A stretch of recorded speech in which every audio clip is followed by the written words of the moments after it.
बिस्मिल्लाहिर्रहमानिर्रहीम। आज का जो हमारा टॉपिक है उसका जो नाम है वो एलिमेंट ऑफ फिक्शन है।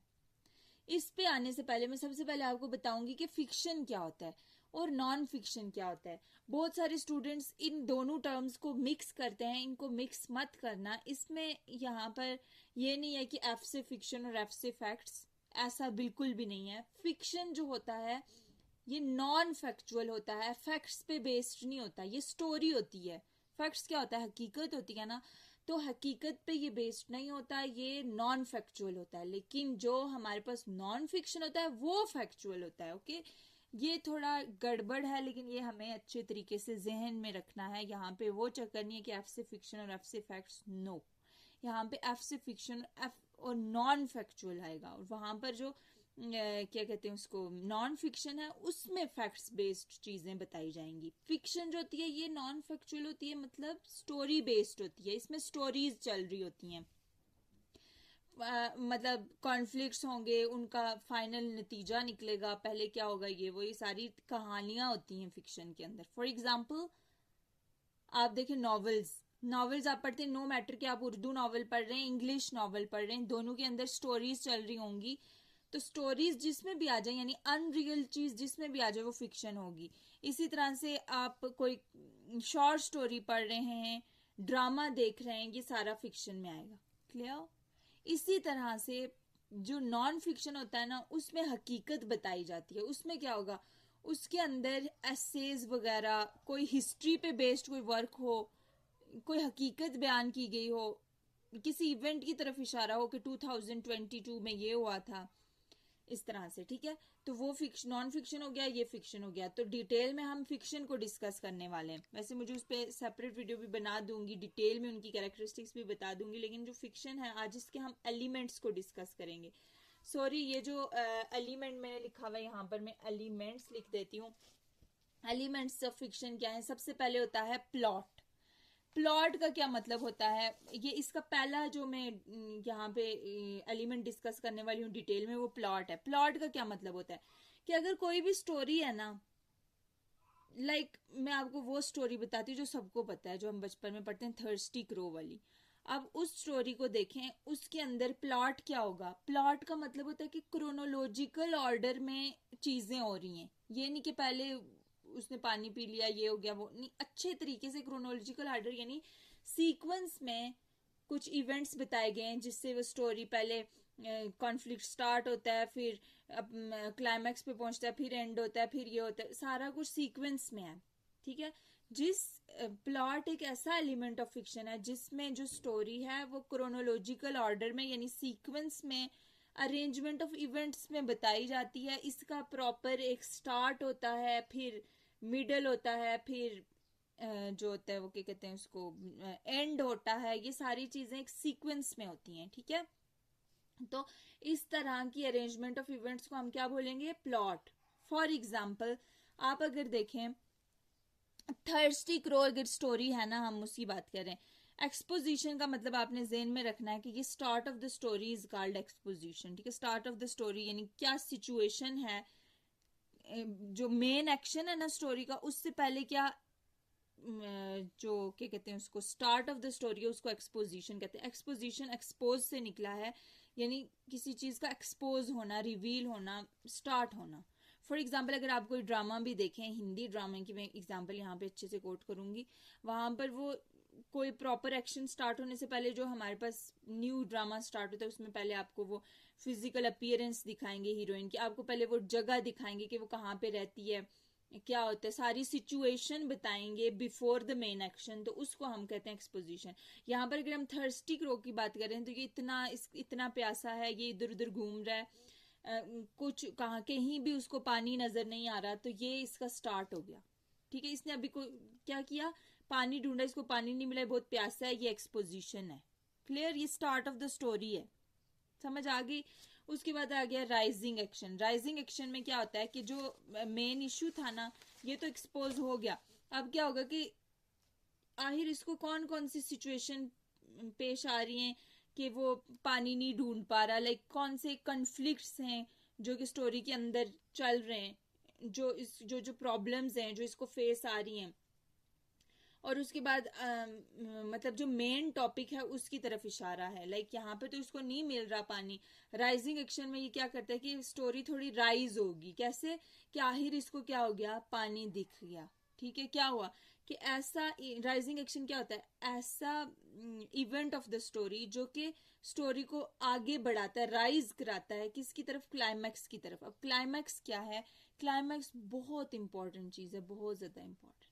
क्यों, ये एक ऐसा पॉइंट होता है ना, रीडर जो होता है या फिर कोई अगर मूवी देख रहा है या फिर कोई रीडर कुछ लिटरेचर पढ़ रहा है तो उसको कंफ्यूज कर देता है कि आगे क्या होने वाला है, व्हाट विल कम नेक्स्ट। ये डेफिनेशन होती है क्लाइमैक्स की कि आखिर क्या होगा आगे। तो ये देखे ना, यहाँ पर मैंने आपको बताया कि इसको पानी नहीं मिल रहा है कि एक्सपोजिशन होगी, पानी का घड़ा उसको दिख गया, उसने ये राइजिंग एक्शन हो गया। क्लाइमैक्स में अब वो ये प्लानिंग कर रहा है, ये देखें प्लान एंड एक्शन। प्लान करेगा वो कि मैंने किस तरह से पानी पीना है, तो वो उसको जहन में आया कि उसने बनाया कि पेबल्स डालूंगा, यानी जो छोटी छोटी कंकरियां होती हैं तो मे भी पानी ऊपर आ जाए। ये इसका प्लान। और उसके बाद हम सोचते हैं कि पानी ऊपर आएगा या नहीं, ये हमें कंफ्यूजन कर रहा है, व्हाट विल हैपन नेक्स्ट, पानी पी सकेगा या नहीं। तो ये क्लाइमैक्स है, सी से क्लाइमैक्स, सी से कंफ्यूजन। ठीक है, ये बात याद रखना। एक्शन क्या कि उसने पानी में डालना शुरू कर दिए।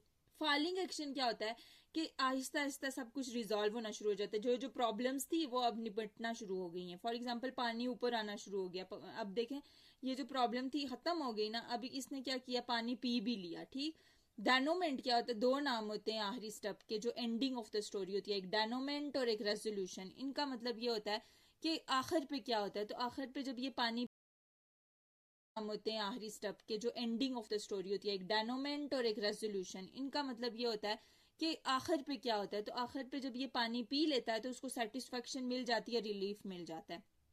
तो ये क्या हुआ, ये थी हमारी, ये पूरा मैंने आपको डिस्कस कर लिया कि प्लॉट्स के अंदर डिफरेंट ये चीजें होती हैं।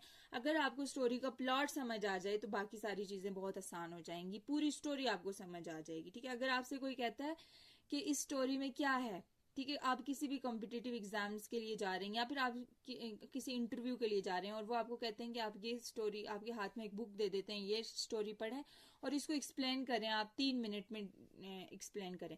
तो आप इससे बस तरीका कोई और नहीं होगा कि अगर आप उसका प्लॉट डिस्कस कर लेते हैं कि ये शुरू में हुआ है, ये राइजिंग एक्शन में हुआ है, क्लाइमैक्स में हुआ है, फाइलिंग एक्शन में हुआ है, ये डायनोमेंट में हुआ है, तो ये बहुत अच्छा लेक्चर हो जाएगा। दूसरी चीज आ जाती है कैरेक्टर्स।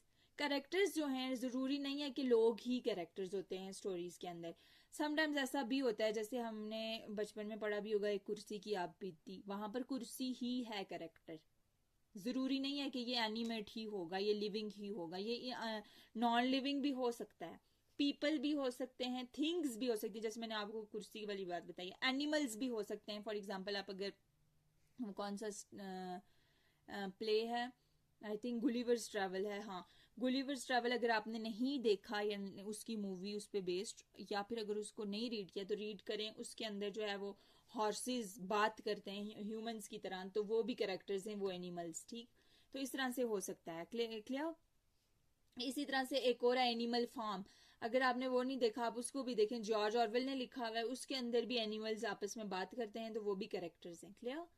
तो कैरेक्टर्स कोई भी हो सकता है। दूसरा, कैरेक्टर्स में डिफरेंट एग्जांपल्स आ जाती हैं। फॉर एग्जांपल हम अगर ह्यूमन कैरेक्टर्स की बात कर रहे हैं तो डायनामिक कैरेक्टर्स भी होते हैं कि पूरे नॉवल में ना वो कैरेक्टर चेंज हो रहा है, उसकी पर्सनैलिटी चेंज हो रही है, पहले वो कुछ और सोच रहा था अब वो कुछ और सोच रहा है, ये डायनामिक होता है।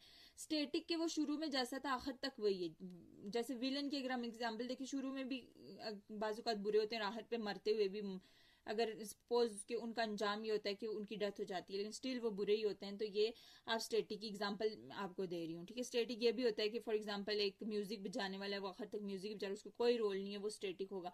कोई पर्सनैलिटी के अंदर उसकी चेंज नहीं आ रहा, वो स्टेटिक होगा। पर्सनैलिटी के अंदर चेंज आ रहा है तो डायनेमिक होगा। फॉर एग्जाम्पल मैं आपको बताऊं, डायनेमिक की इससे एग्जाम्पल अच्छी कोई नहीं मिलेगी। अगर आपने प्राइड एंड प्रिजुडाइस नॉवल पढ़ा है, उसके अंदर डार्सी का जो कैरेक्टर है वो डायनेमिक है। क्लियर। प्रोटैगनिस्ट और एंटैगनिस्ट, प्रोटैगनिस्ट मतलब आप हीरो कह सकते हैं, या फिर अगर हीरो नाम भी हो, समटाइम्स कोई बुरा कैरेक्टर भी होता है, लेकिन ऐसा कैरेक्टर जिसके अराउंड स्टोरी रिवॉल्व करी हो। बहुत इंपॉर्टेंट बात है, प्रोटैगनिस्ट ज़रूरी नहीं है कि अच्छा करेक्टर ही हो, प्रोटैगनिस्ट बुरा करेक्टर भी हो सकता है, लेकिन ऐसा करेक्टर जिसमें जो ज़्यादा एक्शन परफॉर्म करे, जिसके गिर्द स्टोरी मूव करिए, उसको प्रोटैगनिस्ट कहते हैं। एंटैगनिस्ट जो कि प्रोटैगनिस्ट के ऑपोजिट होता है, ये विलन ही होता है, ये पक्का विलन ही होता है। ये विलन भी हो सकता है, नॉन विलन भी हो सकता है। क्लियर? ये भी खत्म हो गया। सेटिंग मैंने आपको बतानी है कि सेटिंग अगर स्टोरी की देखें तो वो प्लेस मेंशन होगी अगर टाइम मेंशन होगा। फॉर एग्जांपल इस थर्स्टी क्रो के अंदर ये बताया गया कि कौवा जो है वो इधर उधर उड़ रहा है गार्डन में, नेचर में, तो आप उसको कह सकते हैं कि ये इसकी सेटिंग है। टाइम यहाँ पर कोई मेंशन नहीं है, ठीक है। जरूरी नहीं है कि टाइम मेंशन ही हो। थीम जो होता है सेंट्रल आइडिया कि आपको उससे क्या मैसेज मिल रहा है, ठीक है। तो यहाँ पर अगर इस स्टोरी को अगर हम देखें तो हम ये भी कह सकते हैं कि अगर हमारे पास स्ट्रॉन्ग विट है, इंटेलिजेंस है, तो हम किसी भी लाइक ह्यूमन जो है इसको ये he is blessed with intelligence, तो आप इंटेलिजेंस का यूज करके किसी भी हर्डल से निकल सकते हैं, ठीक। ये थीम आ जाता है, यानी सेंट्रल आइडिया, मैसेज आप कह सकते हैं। पॉइंट ऑफ व्यू कि किस तरीके से स्टोरी बताई गई है, ठीक है, कि पहला बंदा ही उसको नरेट कर रहा है। फॉर एग्जांपल हम बहुत सारे मूवीज देखते हैं, ड्रामास देखते हैं, जिसमें जो लास्ट पे हमें जाके समझ आती है जब लास्ट हो रहा होता है इस एंडिंग का, कि ये स्टोरी सुनाई जा रही थी, ये बंदा खुद बोल के अपनी स्टोरी सुना रहा था। तो वो जो होता है वो फर्स्ट पॉइंट ऑफ व्यू होता है। सेकंड पॉइंट ऑफ व्यू होता है कि second point of view mostly होता ही नहीं है। थर्ड पॉइंट ऑफ व्यू होता है कि कोई लाइक कोई और कहानी सुना रहा है, ठीक, लाइक उस बंदे के बारे में, ठीक। लाइक थर्ड पर्सन अगर हम बात करें तो वो हो सकता है।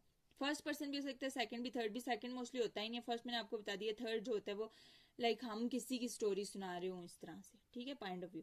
कॉन्फ्लिक्ट मैंने बताना है कि प्रॉब्लम्स कौन कौन सी स्टोरी में पेश आ रही हैं, वो कॉन्फ्लिक्ट होता है। फॉर एग्जांपल ये जो थर्स्टी क्रो है ना, इसकी क्या प्रॉब्लम चल रही है यहाँ पे कि इसको पानी नहीं मिल रहा। तो अब ये जो पानी नहीं मिल रहा, ये एक्सटर्नल कॉन्फ्लिक्ट है कि लाइक इसके इन्वायरमेंट में कोई मसला है, इसकी सिचुएशन ऐसी है, इसके सर्कमस्टांसिस ऐसे हैं कि जो इसको प्रॉब्लम कर रहे हैं, इसके लिए प्रॉब्लम क्रिएट कर रहे हैं। और अगर सर्कमस्टांसिस या फिर माहौल में ये कोई सिचुएशन ऐसी हो, या फिर लोग अगर प्रॉब्लम क्रिएट करें जैसे विलन क्रिएट करते हैं, तो वो एक्सटर्नल कॉन्फ्लिक्ट होता है। इंटरनल क्या होता है कि समटाइम्स हम खुद लाइक किसी बात से इतने डरे हुए होते हैं, इतने परेशान होते हैं, हमें किसी बात में डाउट होता है, फियर होता है, तो ये सारी इंटरनल कॉन्फ्लिक्ट में आ जाएगा, ठीक है। उसके बाद हाँ, या सारा कुछ क्लियर हो गया अल्हम्दुलिल्लाह। So thank you so much.